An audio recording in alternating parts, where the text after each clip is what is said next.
Welcome to IT Plus Info. நான் உங்க ஃபெர்னாஸ். நாம மோஸ்ட்லி நிறைய மெயில் பண்ணிப்போம். அதாவது application forms and official letters நம்ம மெயில் பண்ணிப்போம். அதுக்கு நம்ம சைன் பண்ண வேண்டி இருந்திருக்கும். அது நம்ம சைன் பண்றதுக்கு நம்ம அப்ளிகேஷன் ஃபார்ம் லெட்டர்ஸை பிரிண்ட் எடுத்து அதில் சைன் வச்சு அகெயின் ஸ்கேன் பண்ணி இப்படி நம்ம கஷ்டப்பட்டு இருப்போம். பட் நம்ம அப்படி எதுவுமே பண்ணாம நம்ம மைக்ரோசாஃப்ட் வேர்டை யூஸ் பண்ணி நம்மளோட சிக்னேச்சர் டிஜிட்டலாக பிளேஸ் பண்ணிக்கொள்ளலாம். அதுக்கு நமக்கு தேவையான நம்மளோட சைனை ஒரு போட்டோ எடுத்துக்கொள்வது மட்டும்தான். அது எப்படி ஈஸியா பண்ணிக்கொள்ளலாம் நம்ம அந்த வீடியோல பார்க்க போறோம். வாங்க வீடியோக்குள்ள போகலாம்.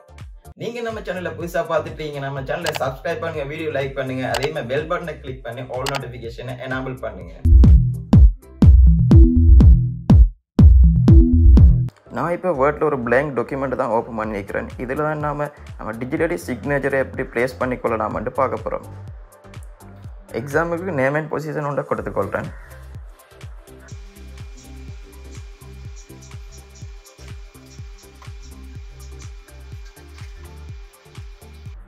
இதில் இவ்விடத்தில் நம்ம எப்படி நம்மளோட டிஜிட்டல் சிக்னேச்சரை பிளேஸ் பண்ணிக்கொள்ளலாம்னு தான் பார்க்க போகிறோம்.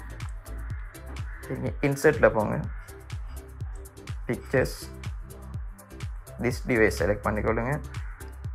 நீங்கள் உங்களோட சிக்னேச்சரை ஃபோட்டோ எடுத்து வச்சுருக்க லொக்கேஷனுக்கு போய்க்கொள்ளுங்க. அந்த பிக்சரை ஓப்பன் பண்ணிக்கொள்ளுங்க. நான் இதில் சைஸை சேஞ்ச் பண்ணிக்கொள்கிறேன். 2x2 கொடுத்துக்கொள்கிறேன். அடுத்ததான் நீங்கள் இந்த வெப் டெக்ஸ்டில் பிஹைண்ட் டெக்ஸ்ட் இதை செலக்ட் பண்ணிக்கொள்ளுங்க. அப்போ தான் நம்மளோட டெக்ஸ்ட்டுக்கு பின்னால் இந்த இமேஜ் வரும்.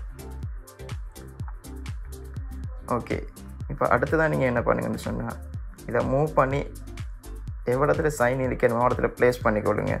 இவ்விடத்தில் நம்மளோட சிக்னேச்சர் வரணும். ஸோ இடத்துல வச்சுக்கொள்ளுங்க. இப்போ நீங்கள் பார்க்கலாம், இங்கே ட்ரான்ஸ்பரன்சின்ற ஆப்ஷன் இருக்குது. இது தேவைன்னா நீங்கள் செலக்ட் பண்ணிக்கொள்ளலாம்.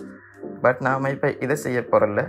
நாம் அடுத்ததை செய்யணும் என்னென்னு சொன்னால் இதில் இருக்கிற பேக்ரவுண்டை ரிமூவ் பண்ணிக்கொள்ளணும். சிக்னேச்சரை மட்டும் வச்சுட்டு பேக்ரவுண்டை ரிமூவ் பண்ணிக்கொள்ள வேணும். அதுக்கு இங்கே பார்க்கலாம், நீங்கள் ரிமூவ் பேக்ரவுண்ட் ஆப்ஷன் இருக்குது. இதை செலக்ட் பண்ணிக்கொள்ளுங்க. இதை செலக்ட் பண்ணிங்க. ஓகே, கீப் சேஞ்சஸ் கிளிக் பண்ணாலே போதும், பேக்ரவுண்ட் ரிமூவ் ஆயிரும். பட் இந்த சிக்னேச்சரை நீங்கள் பார்க்கலாம், இதில் ஒரு க்ளோஸ்டான ஏரியா இருக்குது, அங்கே பேக்ரவுண்ட் ரிமூவ் ஆகலை. அதுக்கு நீங்கள் என்ன பண்ணணும்னு சொன்னால் நான் அன்டூ பண்ணிக்கொள்கிறேன். இதில் ரிமூவ் பேக்ரவுண்டில் கிளிக் பண்ணிக்கொள்ளுங்க. அடுத்ததான் நீங்கள் பார்க்கலாம், மார்க் ஏரியாஸ் டு ரிமூவ் இந்த ஆப்ஷனை செலக்ட் பண்ணிக்கொள்ளுங்க.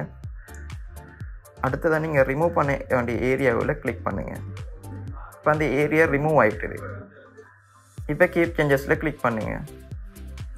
ஓகே, நீங்கள் இதில் பார்க்கலாம், நம்மளோட டிஜிட்டல் சிக்னேச்சரை சக்ஸஸ்ஃபுல்லாக எங்கள் வேர்ட் டாக்குமெண்ட்டில் ப்ளேஸ் பண்ணியிருக்கிறோம். நாம் பிரிண்ட் பண்ணவும் இல்லை, எகெயின் ஸ்கேன் பண்ணவும் இல்லை. இது நிறைய பேருக்கு ரொம்ப ஒரு யூஸ்ஃபுல்லான ஃபீச்சராக இருக்கும். ஓகே கைஸ், இந்த வீடியோ உங்களுக்கு யூஸ்ஃபுல்லாக இருந்தால் வீடியோ லைக் பண்ணுங்கள், ஷேர் பண்ணுங்கள், கமெண்ட் பண்ணுங்கள். மறக்காமல் நம்ம சேனலை சப்ஸ்கிரைப் பண்ணுங்கள். தேங்க்யூ.